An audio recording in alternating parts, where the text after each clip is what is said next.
Hi, I'm Harry Rock, and welcome to another edition of the Westfield Council on Aging Presents.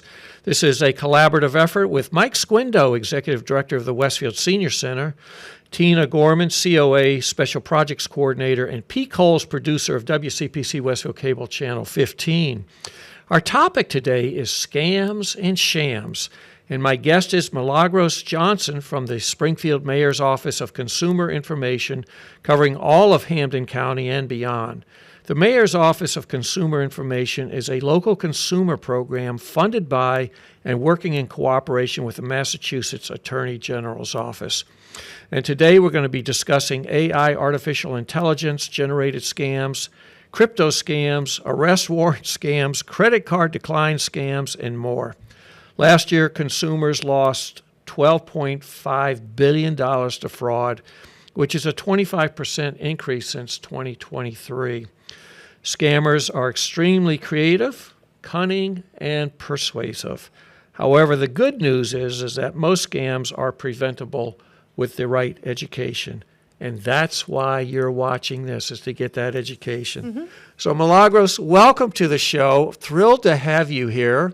I'm just as excited. Yeah, no, and I know that you've been on the show with Tina Gorman before, but I'm thrilled to have you on. Thank you. Our Westfield Council on Aging Presents.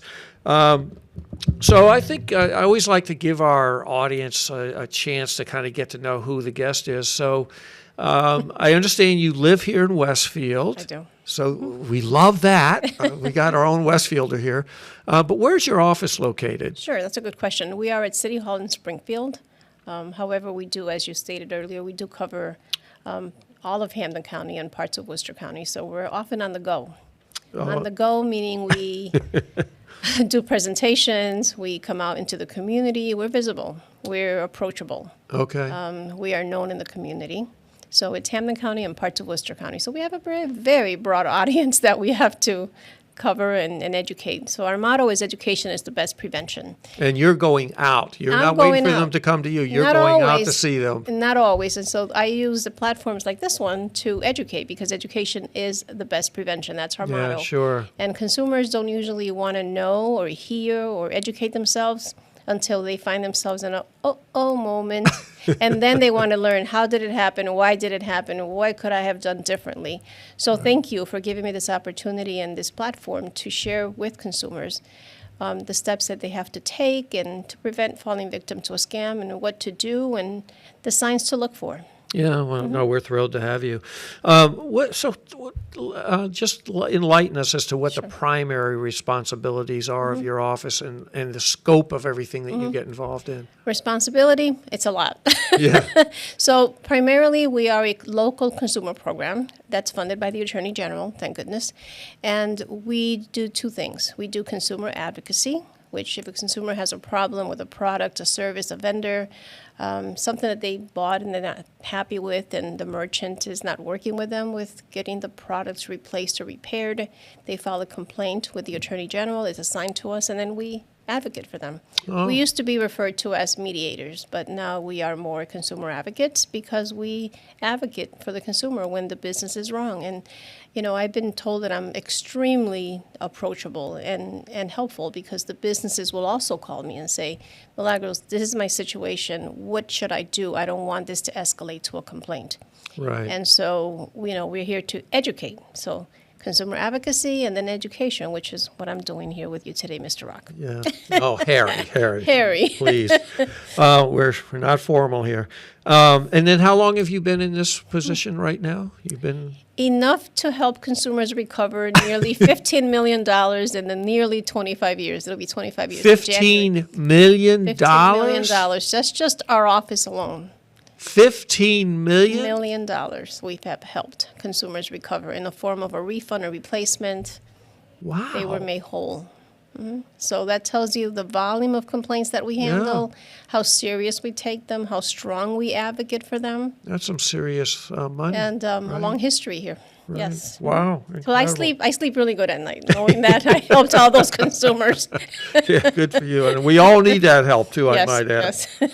So unfortunately, and I have been myself unfortunately, and I'm pretty good about trying to nose out these things, but I've gotten sucked in a couple of times myself, and I was like, oh my God, Harry, how could you have been so stupid to have, fallen for that? But there's just more and more scams being perpetuated on all of us.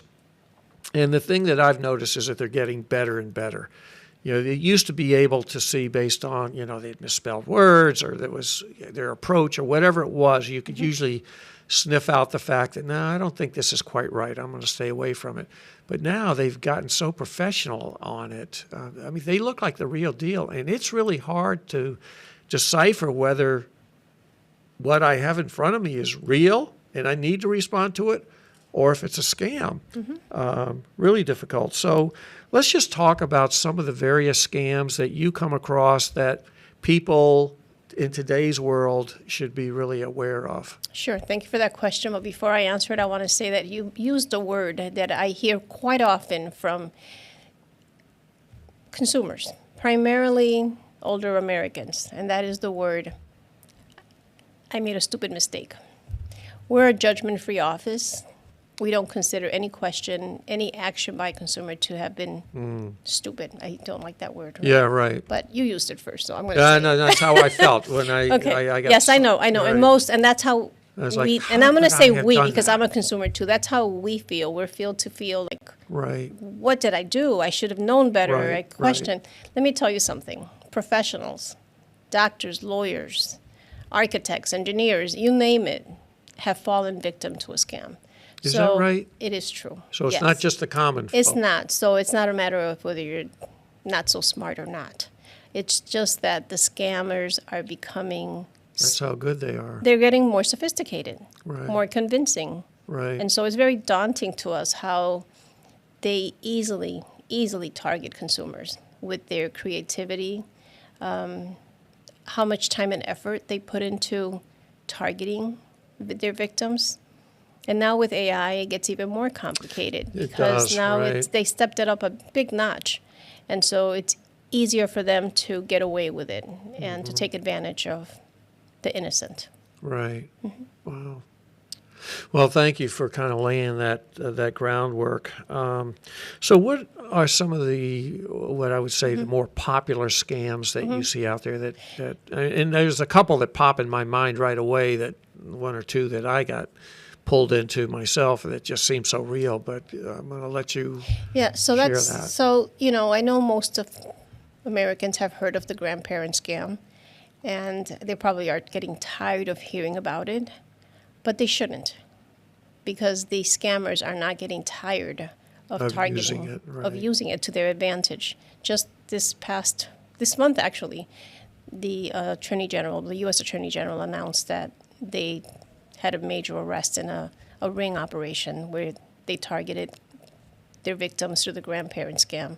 There were 400 victims, and I think it was $4 million that they were able to steal from the victims.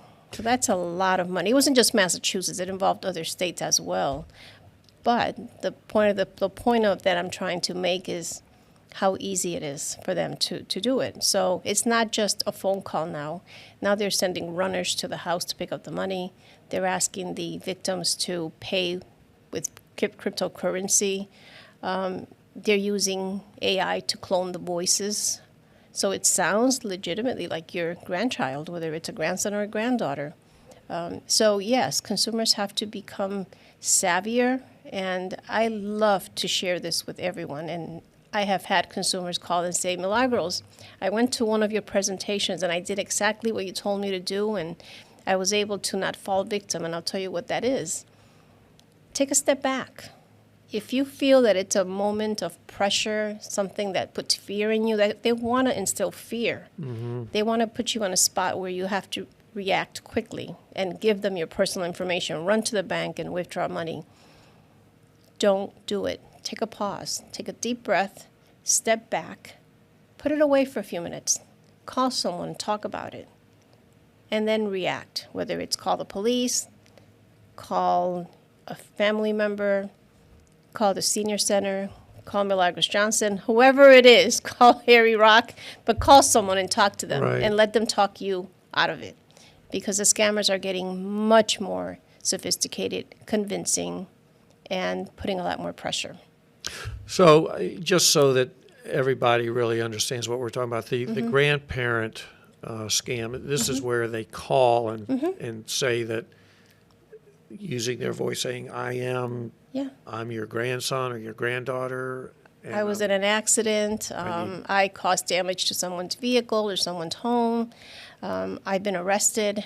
The police is going to take me in and place charges on me, put charges if I don't pay for the damages now. Grandma, please help me. And, grandparents love their grandchildren. Who doesn't, right? I'm not a grandmother yet, but I look forward to that. And I probably will protect my grandchild, too, as much. But scammers know that. They know how to target and pull at the heartstrings. So you need to set up a password or a phrase with your grandchildren. Right. It's really important. It really is important that you have that set up with your grandchildren. Perhaps a different word for each of them, and just write them down and keep them by the phone. And, if you have to use it by any chance because you perhaps were falling victim to a scam, change the password. So this is where you would ask and say, I just want to verify that this is who I'm, Yes. Can you tell me Yes. whatever Correct. it is you've set up? Yes, as yes. a Joey, what is the password? Ask Joey to give you the password of the phrase. And be creative. Don't use something that is on their social media. Be creative. That's right, the Use social media. Use a phrase. Use something really Humpty Dumpty. Hippopotamus. Something creative. Something that's not out of the ordinary. Not your favorite flower, your favorite food, your favorite number, the street you live on, your favorite dog, your pet name. Don't use any of that. Be creative. Think Okay, outside the okay. box. So nothing can comes be out of their normal everyday life. Correct. Right. Because we're, it's amazing when you go online and you Google somebody how much information there is. Too much information. Yeah. Too much information. Right. And, it's all the consumer's fault, too, in a sense, because they share too much information on social media. I love to say, don't be too social on social media. Save some of the information for yourself. You don't have to put everything out. For instance, if you have and I'm not going after Facebook, but I'm just using Facebook as an example, Sure. is keep it private. Have strong settings, very strong settings. Don't put the school you went to. Don't list that. Don't list your maiden name, your spouse's name. In fact, have a Facebook account under a different name and tell your friends, I go by a different name on my Facebook account. Don't say where you live. Well, isn't that an interesting Don't put your idea? street name. Don't put a picture of your house on the front. Right. I mean, a lot of that information is easily accessible online. They can buy it. But why are you going to give it to them willingly? And then you'll wonder why did they target me? How did they get that information? Because don't forget, when they call a grandparent, they know the grandparent's name. They know the grandchild's name. They know information. They know the child is on vacation, for instance. Why? Because the child or the grandchild has posted pictures on their social media. I'm in Florida. I'm in wherever. I'm at the beach. I'm on vacation. So they use that to their advantage. So they put together a puzzle, and then they use it to steal your information and get you to, pay money, pay a ransom. I'm a prolific user. All my friends know I'm a prolific user of Facebook because I like to tell stories. So when we would go on vacation and stuff, I'm always taking pictures, and I would post that and give an update every day. And people, I just love your stories. I have since stopped, and I don't post anything about the fact that I might have been out of town until I'm back. Exactly, and that's when you have bragging rights. Right. You right. can post. But I don't do anything. Yeah. And another, I just want to share this with our listeners. So I'm on a committee where we're honoring a friend of mine. He's done a lot of really good stuff, and we just want to honor him. So they said to me, can you get the background information, because we want this to be a secret, and we don't want him to know what's going on. So I needed to find out when he graduated college, where he went to school, where he worked, all this stuff. I was able to, it took me a little while, but nosing around, I found everything. His birth date, where he grew up, when he graduated college, where he went, his entire career. It's all out there. You just keep nosing around. It was amazing to me that I could come up with just about everything that Mm-hmm. we needed in order to create this award that we're doing Mm-hmm. for them. And it's just online. So it is kind And of that's scary. information that you gather without having to pay. Imagine those Right. dark web Oh, yeah, and I didn't even websites go that- into those. exactly where you can gather even more information, Right. more privy information. And I didn't need Social to. security numbers, Well, things I didn't like want that kind of No, I stuff, know, but but- I'm saying is Right. that's how scammers build Right, right. build up But their, it's- their victims' yeah, information. no, it's amazing. So It is. I think the advice here of being, if you're using Facebook or social media, be very careful what you are posting online because it is available to those people who are looking to do unscrupulous things. So really protect yourself. And it makes me think, I have gone in and kind of sanitized, as I would call it, my Facebook page, but I think I want to go in one more time, take a second look Take a at second it, look. just because you've raised some interesting questions in my mind here. Yes, yes. And, the other thing is that one year I actually looked up how to remove information from yourself online. And most of the websites that offer you that opportunity, you have to sign up, give them more personal information about you. You have to give them a picture of yourself. Really? Yes, in order for them to process your request. So in the process of Of you looking to remove Remove stuff, information, you're you're giving- giving this Now website you're more giving them information more about you information. that they don't have. So I just did a reverse, and I said, nope, I'm not doing this. That's okay, yeah, because good for you. it's marketing. It's wherever we Right. sign up. When we sign up for a coupon, when we sign up at an event, all that information Right. is sold, and that's how they gather that information. Right. I mean, you can even look up the Democratic Party of an individual, I mean, who do they vote for? Who do they vote for? Where did they vote? All that information is online.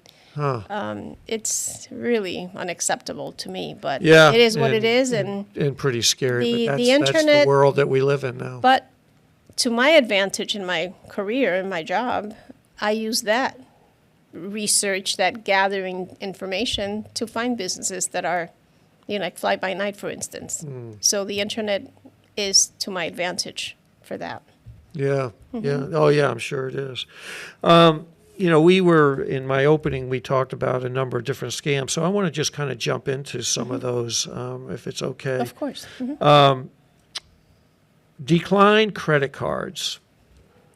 I'm guessing that that's a popular one that people can use. Can you elaborate on how they do that, what they're trying to do, and what we need to be thinking about if we get confronted with this? Yeah, the ones that I've heard of with declined credit card is consumers go to a fake website rather than their authentic. So they're looking to buy, for instance, a new lawnmower, and they want to get the best deal online. Giving you an example. So they Google the word lawnmower on sale.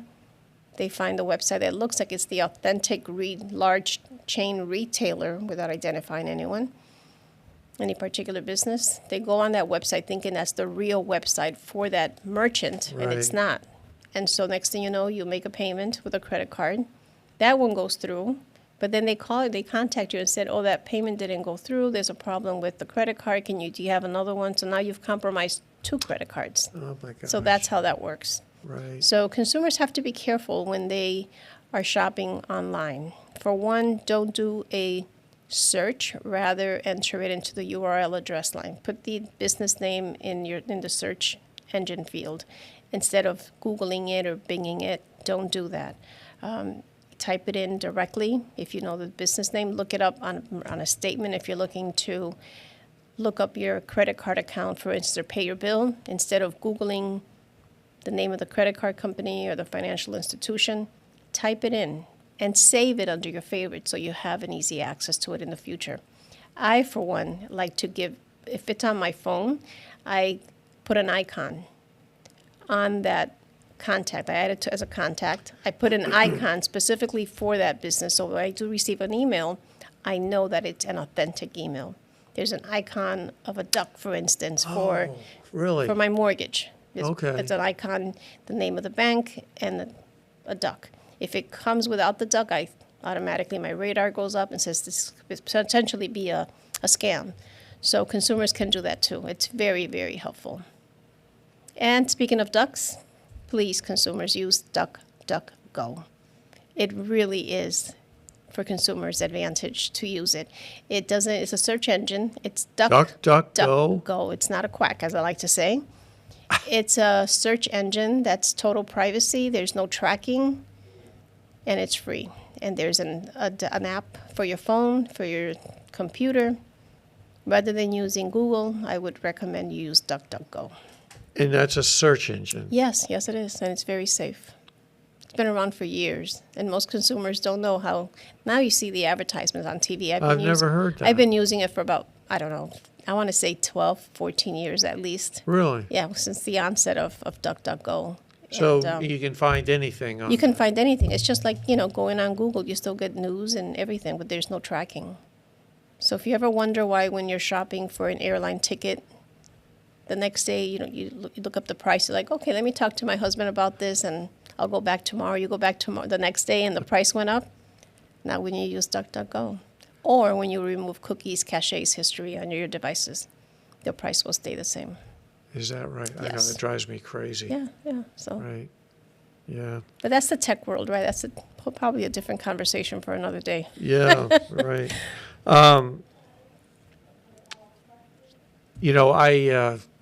I got pulled into one where online, some of our trusted companies said, "Oh, you have been selected for a free whatever. Just go into here and register." There's nothing free. There is nothing free. There's so, nothing free. Now they're using, the thing is that now they're using, it used to be just an email, right? But now they know that consumers are not using their emails as much as they are their text. Everything is text messaging. Oh, To me, my phone is something personal and private. So when I receive a text, I automatically used to assume that it was real, authentic, someone who knew me. Not anymore. I see a text from a random person, I delete it. I don't care who it's from. I don't care if it's important or not. If it's that important, they'll send me another one, or they'll call and say, you haven't responded.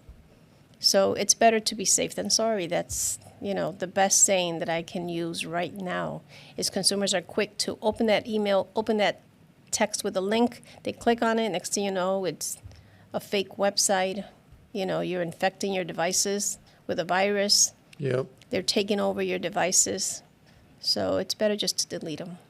Yeah, no, my wife and I have had that conversation about being super careful because she's very trusting, and she would just basically... As most of us are. That's the way we were raised, and right? That's how I always was. And Yes. I've had to become far more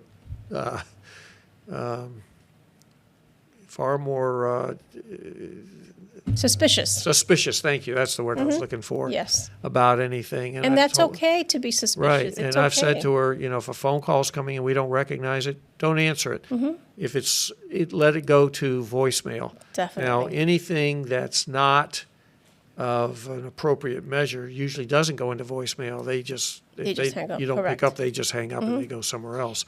But I said, if we don't recognize it, we don't answer it. And we get an awful lot of that kind of stuff. And I also said, when they send you something and said, oh, click on this, don't click on anything. Don't click on anything. That link is Don't going click to on anything. mislead you. That link is going to be very dangerous. and it's Correct. it's- And then you brought up a good point about not answering the calls. Let all the calls go to your voicemail. If it's your cell phone, let it go to voicemail. Just, Right. press end and it'll go to voicemail. Let them leave a message. And Right. if it's, for instance, they claim to be calling from your bank or your credit card company, reporting to you that they suspect suspicious activity, don't call the number that they left on the voicemail. Call the number on the back of your credit card or one of your bank statements. Right. Don't Google it either. Because again, there's our ads that, you think it's the authentic number and it's not. Right. And if you have it saved under your favorites, then you don't have to do the Right. Google search. But So- try to get to the original source. Definitely. Don't Never, follow ever. up with what they tell you to do. Never, ever, ever. Even if it turns out to be an authentic call, it's better to be safe. Right. Because you're going to call and they're going to let you think that they are authentic, they're original, Right. this is the real bank you're calling. So if you've got your bank numbers or whatever it is, if you've got a number, you call that and say, hey, did you call me? Find out if it's authentic. In a lot of cases, they're going to say no. Correct. But don't Yeah, don't fall for you calling them on their number. Obviously, they're waiting for you. Right, So. right. And set up alerts with your devices so that Yeah. every time a transaction goes through, you get an immediate alert so that you know if Right. someone has hacked into your account, then you're going to get an alert and you're going to know to call your bank and tell Right. them my account has been compromised. You mentioned a little while ago computer viruses, and I'm constantly getting these things. It says, we have just charged you $289 for this year's subscription to McAfee virus protection or whatever. I didn't order that, but I'm not calling them.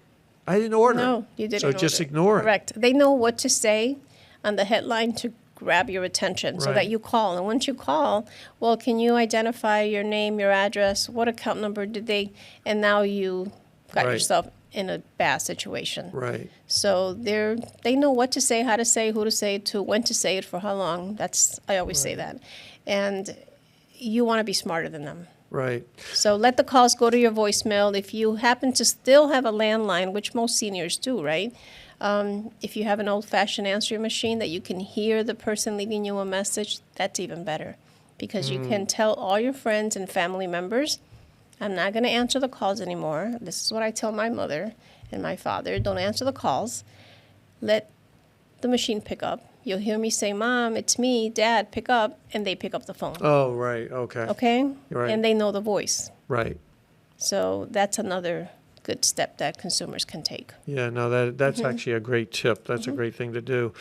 Another one is where I get this all the time where they say, well, we tried to deliver a package and we couldn't get it there, or again, trying to make it look like you've ordered something or you've got something that's being shipped and they can't get it here. You need to contact us to make arrangements. I don't trust any What of package? that. And that's going to be I didn't order a that's package. going to become very popular and hot now that the holiday season is Oh, coming. sure. So that's when they get really busy sending out those emails. Your package is delayed. Your package has been misdirected. It's lost. Please call this number.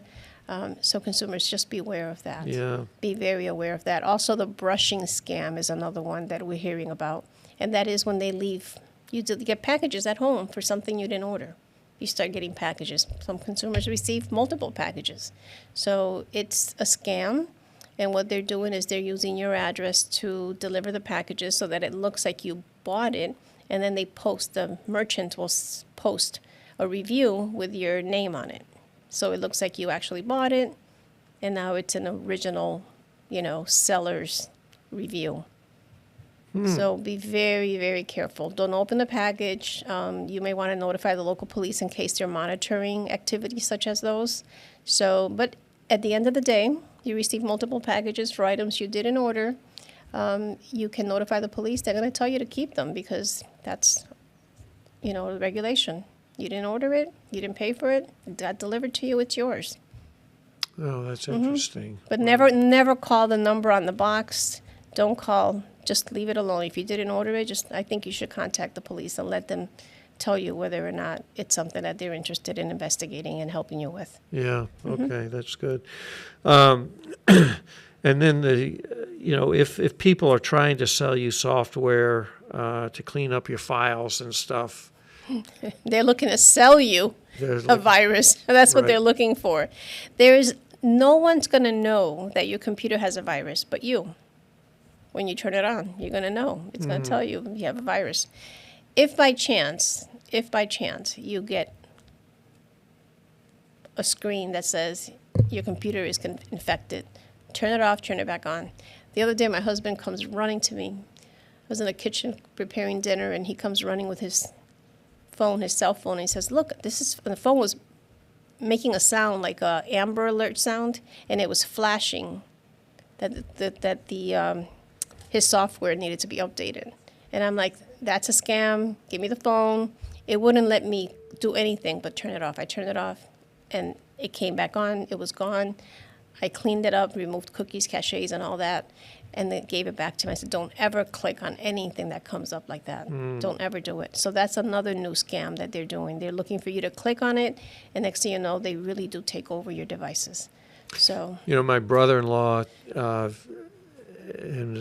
his wife, my wife's sister, called me just a couple of weeks ago and said, "Oh my gosh, Roy's got a message that says that his computer is about to." Well, he uses a tablet, an Apple tablet. So this is the clue, that the Microsoft virus is going to shut down and delete all of his files unless he pays for this virus protection. So she's reading this thing. I said, "Can you read that to me one more time?" And I'm hearing Microsoft. I said, "Guys, you use Apple.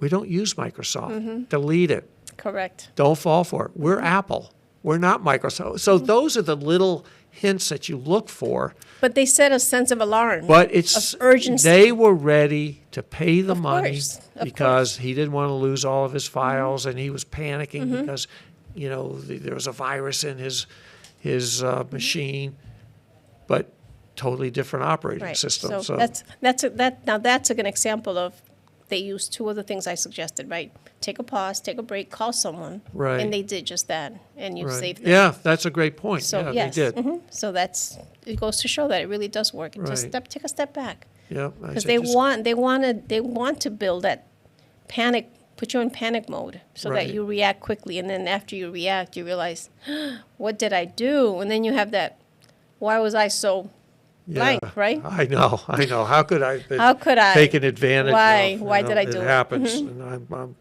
unfortunately it happened to me.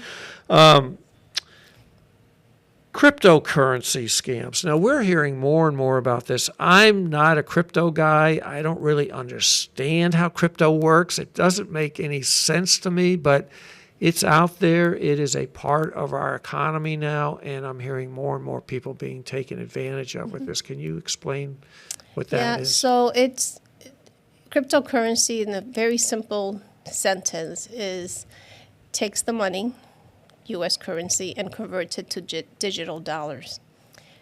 Cryptocurrency scams use cryptocurrency ATM machines, basically kiosks, cryptocurrency kiosks. And once you deposit your money, your U.S. dollars, into the machine, it converts it into digital dollars, which are untraceable and almost nearly unrecoverable. And so that's why the scammers are using it with the grandparent scam, with any kind of scam. They call you and they say you have to pay, you have to go to this machine and deposit X amount of dollars into the machine, and you can't get your money back. It's very, very hard.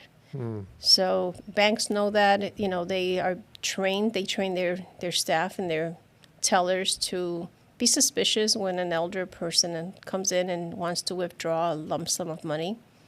There's a way to ask. If a teller is asking you questions like, "Mrs. Johnson, why are you, is there a reason? Is everything okay? Are you going on a trip? What are you buying?" Don't feel like they're being nosy, right? Right. They're looking out for you. They're trained to ask those questions. They get to know their customers.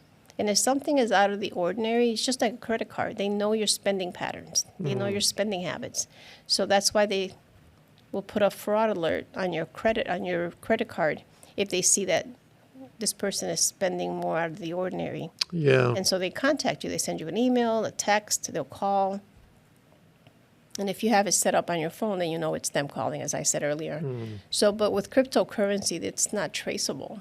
And banks know that scammers are using that method. So now they're telling, especially the older Americans, go to the bank, withdraw the money, and then go to this machine, this kiosk at this location, and deposit it, and then we'll get the money instantly. Yes, they will get it instantly, but it's also instantly untraceable and unrecoverable. Wow.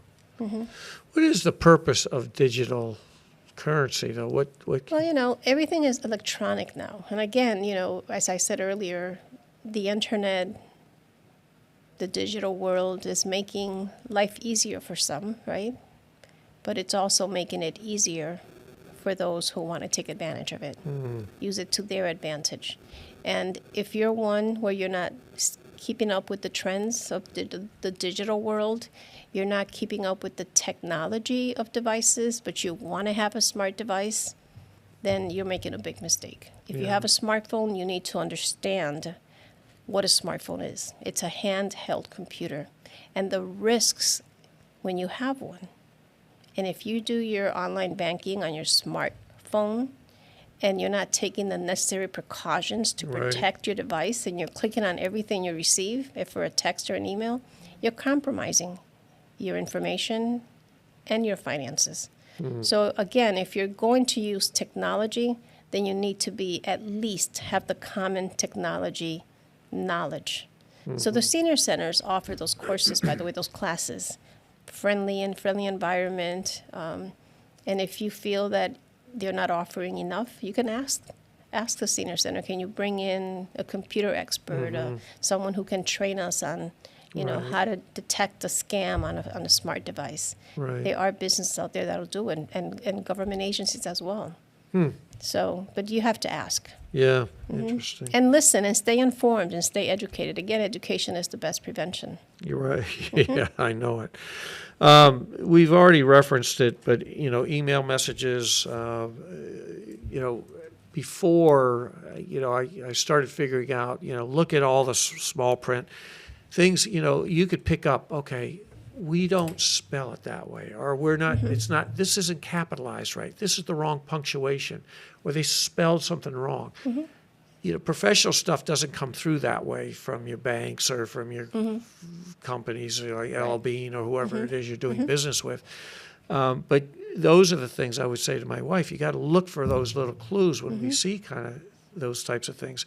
But what I'm noticing now, stuff coming through, is it's hard, almost impossible to detect whether it's the real thing or not. Right. To the point where it's, we've got these scams going on with the tolls, where people saying, oh, you didn't pay a toll, you didn't pay a ticket. If you don't pay it right now, it'll triple, and, those kinds of things. And those emails that are coming through, look, they've using the actual logos, addresses. I mean, they are so realistic looking. They are. In fact, if you go on our X, formerly Twitter, account, which is Springfield LCP, you'll see, I think my last post was an example of a text that I received where they were claiming that I had to pay a fine. And it said mass.gov. Yeah. And it wasn't. So I, of course, me, I research everything. I cross my T's and dot my I's and sure. go above and beyond. I write out the alphabet before I take action. And sure enough, and so I had to share that. If you look at the pictures, it's really interesting because it gives a really good example of how, had that been someone else, they probably would have fallen for the scam. But they said it to the wrong person, and now it's out there. I put it out there to share with others as an example. So yes, consumers just need to know that, the scammers are getting more sophisticated and more convincing, and there's no such thing as misspells anymore because of AI. They're using the technology, as I said many times already, to their advantage. Yeah. So I used to say, look for the fine print, look for the fine and the find print, because you have to find it, but read everything and take a step back before you take action. That's Great, the great, best great advice. tip. Is there anything that we can do to protect ourselves from scammers, or is it really just part of our culture now that we're going to have to expect it? I know this is really frightening to admit, scams are going to go away. Fraud is not going to go away. Identity theft is not going to go away. In fact, they may just escalate. So we, as consumers, have to be more proactive. The best protection that we can give and gift ourselves is to freeze our credit files. Say that again? You want to freeze your credit files. Freeze. Freeze them. Oh. By freeze, F-R-E-E-Z-E, Freeze them. frozen solid, Yep. no one can get into them. So they can't open up new accounts. They can't make changes. It's frozen solid. Especially if you're settled with your finances, you're settled, you're retired, you're not going to be buying a new house or a new car or opening up new charge cards. Or if you do, it's okay. You just have to unfreeze it and freeze it again. But it does give you that extra peace of mind. And you will sleep better knowing that your credit reports are frozen and no one can go into them and open up new accounts. You know, identity theft is the fastest growing crime. It's affecting millions of Americans. It's not just the scams and the fraud, but, you know, identity theft. And now with our social security numbers being compromised and readily available for purchase online and on websites on the dark web, why not freeze it? It's free. Why not gift yourself that opportunity? How do people freeze? Yep. So you contact each credit reporting agency. You can do it online. You can do it on their website, and you can do it by phone. And you call Equifax, Experian, and TransUnion because they're each individually owned and operated. You have to contact each as opposed to when you place a fraud alert. And you just follow the instructions, very easy. Set up a PIN that only you know. Make sure you save that PIN. Yeah, right. And then if you need to unfreeze it because you're going to be buying a new car or I see. refinancing your home, you just unfreeze it temporarily and then place it back on again. But it's free. Why not? Why not freeze it? So again, consumers, freeze your credit reports. If you're not sure how to do it, go on our website. All the instructions are there. Or just, search it. Go to each credit reporting agency. Equifax, Experian, TransUnion. I know, that one really took you for a loop, huh? That was good, though. I know, I never thought about Oh, freezing no, my yes, credit definitely. reports. Definitely freeze it. Mhm. Okay, so here's another one. I had a friend of mine that thanked me once for helping her with some stuff on Facebook. And I'm thinking, I don't remember doing that. But anyway, sure. And then she gave me a gift to just thank me. You did so much help. You gave me so much help. And I'm saying to my wife, I said, what did I didn't help her with any of this kind of stuff. Then come to find out, somehow they had cloned me and online gotten her to trust however they were communicating via email or text. I'm not sure what they were doing. To get her to send money and to give them the numbers of her bank accounts and stuff. When I started kind of putting it together, I said to Ann, I said, we got to get in touch with her. I said, I think she's been scammed. So she got to the police. Sure enough, she had, and she lost some money, I think. But, it's a perfect example of just being really suspicious and careful about who's reaching out. If friends are reaching out via email or text, call them up.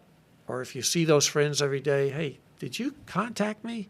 Talk to them in person. Call them on Correct. the phone. But we've just got to be so careful. But I guess what my question is if you do get scammed, what should they do? What's their first step? Who do they contact? What do they do to protect themselves from any further damage to their financial situation? Of course. So if they suspect they're a financial victim of, fraud, obviously they need to document it and report it to their local law enforcement. It has to be documented. They can go on the Federal Trade Commission website and follow the instructions for a FTC identity theft affidavit. They can also, if it was something that was created or started on the internet, they can go to ic3.gov. That's letter C, number 3.gov. That's the Internet Crime Watch, FBI. You can file a complaint there as well. They can contact their local consumer program, their local attorney general's office. There are resources. Their senior attorney general has a senior elder hotline. So there are resources. I want everyone, especially the older Americans, to understand that they're not alone. There's help out there. And many times when they fall victim, they have shame. There's nothing to be ashamed of. They have fear. They're And embarrassment, embarrassed. too, They're right, embarrassed. There's right. nothing to be embarrassed about. That message was to the seniors, right? Now my message to the children, their family members, is to take the time to educate them, to inform them. Sit down and have a conversation with them. You don't want to wait until it happens, something happens where they fall victim to a scam, and then you start saying to yourself, could have, should have, would have. Yeah. And you're a day late, $1 short. So let's get those conversations going at the kitchen table, that Sunday morning brunch. Even if it's for 5 minutes, print out some literature for them and say, Mom, Dad, I left this on the kitchen table for you to read later. Please read it, and we're going to discuss it next week when we come. Mm-hmm. Let them know that the scams are happening. And just because they've been safe all these years doesn't mean they're going to stay safe forever. Yeah. So, they usually target the elderly because they're the most vulnerable, the most giving, the most trusting, and scammers think they have wealth, and that's why they're targeted. Mm-hmm. So it's time for us to, get tough, get stingy with our money, meaning don't share, right. Be more vigilant, extremely smart with your action, and then take responsibility. Take responsibility. If you feel you made a mistake, take responsibility in the sense that now you made a mistake, now let's clean this up. Don't just hide it in the closet and not tell anyone. Right. A lot of times the children, it's a tough conversation to have with the parents, right? Right. This is society today. It's very different from when we were talking about this earlier before the recording, that there was no malice, nothing to worry about. Parents told us, okay, go home, go out and play and be home before dark, right? Right. Be careful, at school and, whatever the little dangers were, small, insignificant dangers now. Back then, right, they were insignificant. Now they're so much greater. So these are tough conversations to have with our parents and our children. But it gets even tougher for the parents to share with the children the mistakes that they made. It's tough. It's tough on them. Yeah. It takes an emotional toll on them. I have these conversations with the seniors. They share their stories with me. And I know, and they tell me, many have told me, well, I didn't know, my children didn't warn me, my children didn't tell me.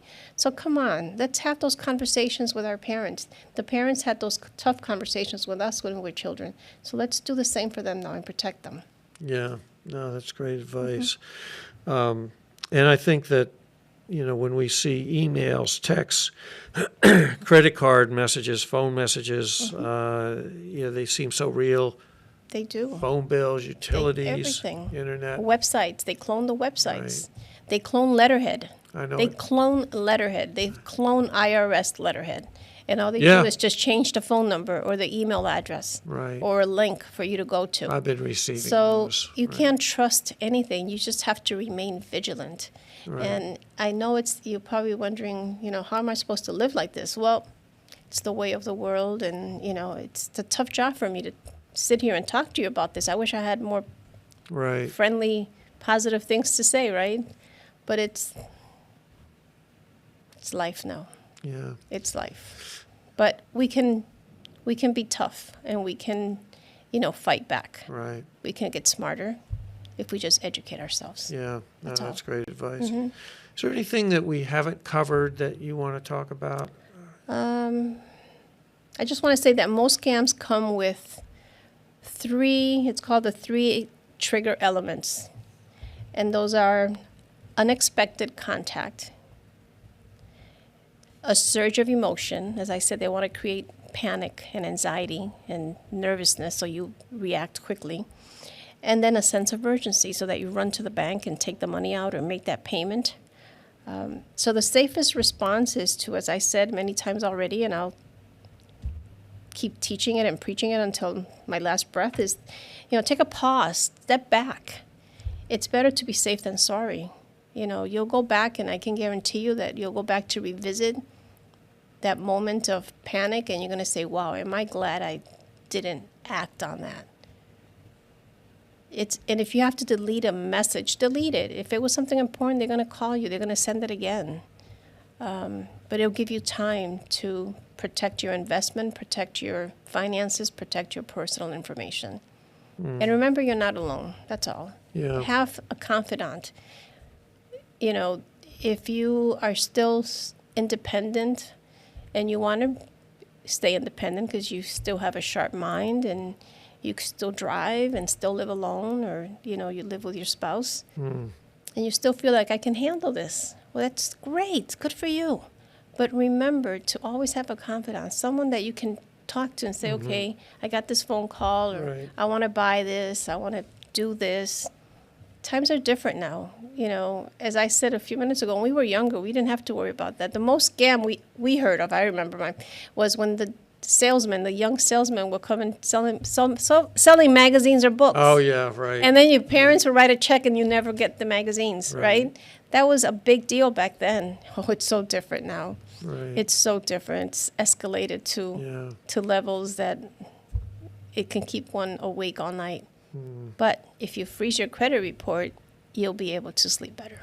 Yeah, back. I mean, if that's the only thing you learn from this today is to freeze your credit reports, well, go freeze your credit reports. And you know why you'll sleep better? Because the scammers never sleep. Ah, they're going 24/7. Round the clock. Round the clock. Yeah. So I hope I didn't, put you in a rut, right, by listening to this and watching this segment. But I'm a very honest, candid person. I don't sugarcoat things. And I think that's why you probably asked me to come and talk to you. Right? Yeah. It's the way of the world. And consumer protection is my passion. And if it's important to me, it's going to be important to you. And, that's what I write about in our newsletter. How do people receive this? Yeah. Does this go out to the public? It goes out to the public if they request it. They can find it on our website. It's sent out quarterly, and they can go on our website and they can download it and print it. Yeah, and on here. Tina has it at the senior center. She does? Yes. So they could pick it up at Yeah, the she senior actually center. has a little area that has all of them, all the ones that Yeah. we've. But there's all kind of information on here about scams. That Yes. Scams are preventable. It's that simple. Deter. Know that education is the best protection. Scams, and more scams. Scams. Active scams. Yes. AI generated crypto, arrest warrant, cart. It's everything we've just talked Everything, about. So, everything. I stay informed. I have to stay informed. Right. If I don't stay informed and I don't know what's going on, a consumer, we are the go-to office, Right. right? Consumers will call and say, and I tell them, if you're not sure, call our office. If you don't have a computer but you want us to help you figure something out, call our office. We have the time. We may not give you the answer right there and then. We'll take your information and do our due diligence, do the research for you if we can, and call you back. It doesn't mean that we're going to give you the green light or the red light. We're going to give you the information Right. that you're looking for. How do they contact your office? Sure. It's 413-787-6437. Again, 787-6437. We do have voicemail. If we're not available, take a call, leave a message.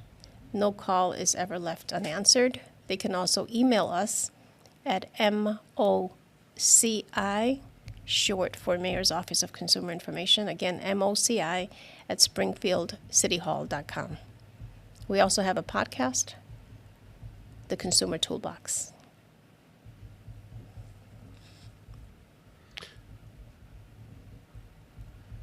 MOCI at springfieldcityhall.com. Sometimes they're embarrassed to call. They want to just send an email with their situation. And if it's something that we don't handle, we'll find them the resource. Yeah. Well, Milagros Johnson from the Springfield Mayor's Office of Consumer Information, working in cooperation with the Massachusetts Attorney General's Office. I want to say thank you so much for coming in. Wealth of information. I love your passion for what you do, and thank you for being so vigilant trying to protect us Of course. from those people who would try to take advantage of our goodwill. And what I will say to our audience is, be suspicious. We're unfortunately in that point in our lives where people coming to the door, phone calls, emails, text, letters, you've really got to look and decipher, is this the real thing or not? And always remember, nothing is free, so be suspicious of these deals. Well, if you do this, you will get a free something. Be very, very suspicious.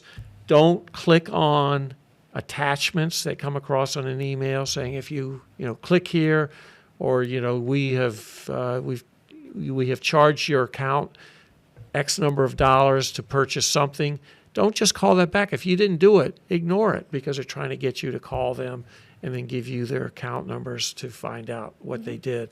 They're very, very realistic in how they approach it. But I think if there's a couple of things that we've picked up, www.duckduckgo is the search engine you should be using. You should just download the app. So it's DuckDuckGo. Oh, it's an app. Yes, it's an app, and you can download it. You can use it as your search engine on your computer, your tablet, your cell phone. Great. DuckDuckGo. DuckDuckGo. Mm-hmm. Be suspicious. Freeze your credit reports. And if you feel that you have been taken advantage of, get in touch with the authorities as soon as possible to make sure that you stop. The biggest thing is if they've gained access to your accounts, you want to stop it as quickly as you can so that they don't continue to drain whatever financial resources you have available to you or left with you. So, Milagros, thank you again so much for coming in. My pleasure. Really, My really pleasure. appreciate it. Thank you for this opportunity. Mm-hmm. And don't forget that this program will be broadcast on cable channel 15 every Tuesday and every Thursday at 2:45 throughout the month. So if you want to watch this again, you can any Tuesday or Thursday at 2:45. Special thanks to Pete Coles, our WCPC Westville Cable Channel 15 manager and producer, for his help and support to make this show possible. And on behalf of Pete Coles, Mike Squindo, Tina Gorman, I'm Harry Rock, and thanks for tuning in to another edition of the Westfield Council on Aging Presents. We'll see you on the next show. Have a great day, everybody. Thanks.